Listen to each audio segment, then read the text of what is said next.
This is National My Money Week, and this is our third national week, and it's run by the Personal Finance Education Group, which is a leading educational charity looking at getting personal finance into the curriculum. I just think it's important for pupils of the age group at a middle school at 9 to 13 that they have a good awareness of money and its importance and how it affects their life and their parents' life. Why is it important that your children need to understand about money? It's a life skill, and wherever I go, whether I'm talking to teachers or children, they are interested in it because it's money. And actually that's one of the real advantages for schools, is it's very engaging as a subject because they're very interested in money. So they'll listen very attentively. Yeah, because Mum knows a lot more about money. I don't really know much what happens about money in the house and stuff. What happens if you get it wrong? They haven't got any money. And actually the link to mental health and well-being is really strong. If people who don't get their money right, it can have a big effect on their mental health and well-being, and the evidence is really strong for that. And actually that doesn't necessarily mean if you haven't got a lot of money. It can happen if you've got a high income and you don't manage it well. Does that make sense? You can get in as much trouble, and the evidence is showing actually that people on low budgets tend to be better at managing anyway. The part of the session that I enjoyed the most was when Sheila was doing the presentation to the parents, because what they were doing is they were sharing their own stories. So I think they got a lot out of that part, and also took away some useful ideas to use with their children at home. This is the first thing that they probably will have that has a contract, that has a set amount of money that's put on it, yes, and they are controlling the use of it in terms of the money. We don't think of it like that, do we? It's just phone calls or texts. But actually it's the first thing that has a contract, an income on it, an outgoing on it, and consequences if they overspend. My son's got a mobile phone, but I don't just top it up if it runs out. Brilliant. He has £10 a month on his phone, which I pay. If he uses it all in the first 2 days, tough. Fantastic. He doesn't have it anymore. Okay, that's what we want, isn't it? Because it's a safe way to feel the pain. My old phone, it lasted me 2 years with £10 on it. It did. Because it's, do I need to send that? Always, do I need to do that? No, you'll walk round your friend's house instead of texting him, won't you? Mm-hmm. Whereas Henry's in a contract and it's magic again. It is magic for Henry. It just appears. His credit is on every month because it's magic, because he can't manage it, which is self-defeating really.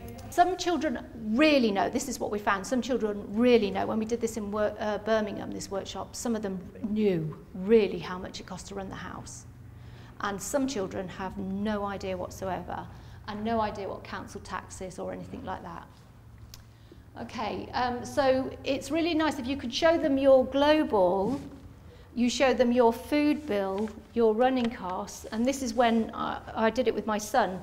He was shocked at the tax, but when he looked at the standing orders and how much I'm left with as disposable income, he was going, God, Mum, you're broke. Yeah.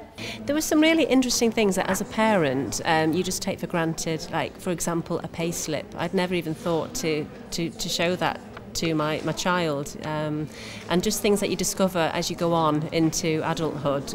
Perhaps we do need to help the children along the way and explain things better. The key message in all of this, when you show them your income, your expenditure, is that actually good budgeting leaves you with more disposable cash.